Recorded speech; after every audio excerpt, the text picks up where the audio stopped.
So what's up guys? So today ay August 30, 2021. So bale ngayon kami magpapaswab, lahat kami ng crew dito sa Atlantic Diana magpapaswab kami. So tara.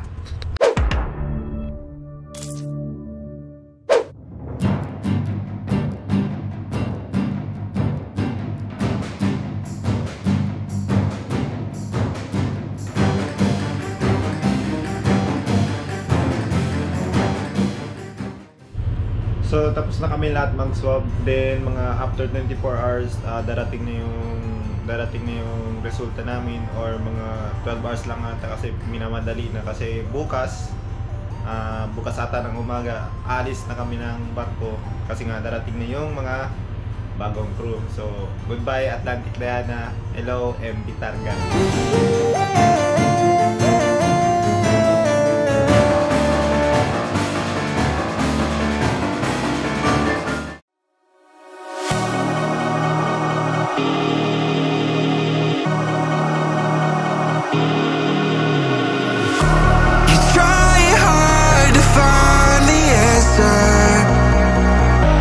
When no one knows how it feels between disasters, it comes and goes. The life of dreams is moving fast.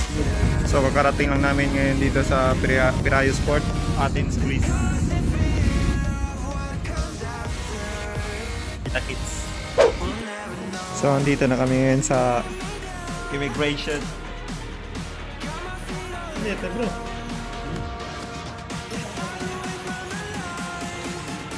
Bale, nagpi-fingerprint scanning pa kami dito tapos punta na kami sa hotel. So, magdadalawang oras na kami ngayon dito sa immigration. Kasi natagalan kami sa pagpasa ng email para dito sa pagpasok namin dito sa Piraeus Port. Marami kasi nagkamali kaya binalik lahat. So, after nito, pagkatapos na mag-fingerprint scanning ng mga kasama ko, punta na kami sa hotel.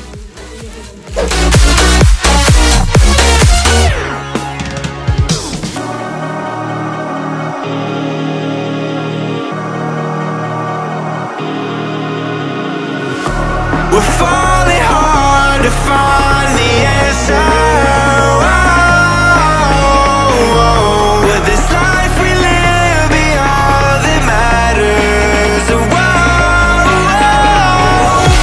The life of dreams is moving faster. So nakapag-check-in na kami dito sa Savoy Hotel. So mamaya ituturo ko kayo sa kwarto namin. So remember lahat po kami is negative sa PCR test namin dito sa ating series. So andito na kami ngayon sa kwarto namin dito sa Savoy Hotel. Bali magkasama kaming dalawa. Remember na negative kaming dalawa sa PCR test namin, kaya okay na naman sama kaming dalawa. Okay, so ngayon itutur namin kayo sa kwarto namin. So pagkapasok, ito ang kailangan natin susi, card. So pagkapasok makikita nyo agad yung CR. So ano pa meron dito. So hindi man siya masyadong malaki. Yan ang CR namin. Okay, tapos dito pwedeng maligo. So halos ng mga napunta naming hotel ay may bathtub. Ngayon lang yung wala, pero okay lang, at least may isang makakapag-stay. Then ito, twin bedroom. Yan. Para lang kami mag-asawa ng kasama ko dito eh. Yan, ito yung aparador. So ito yung TV. Tapos aircon. Then ito yung makikita namin dito sa yung view sa labas.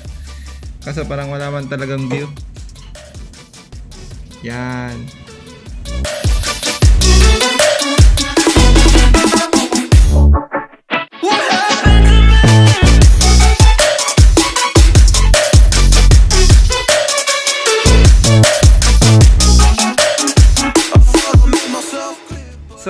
hanggang September 4 kami dito sa namin sa pag-hotel. Then after September 4, babalik na kami ng Manila. So after sa Manila, kasi nga balita doon 10 days daw yung quarantine namin doon. So after doon, magme-medical na kami ulit kasi nga sasampa na kami ulit ng barko.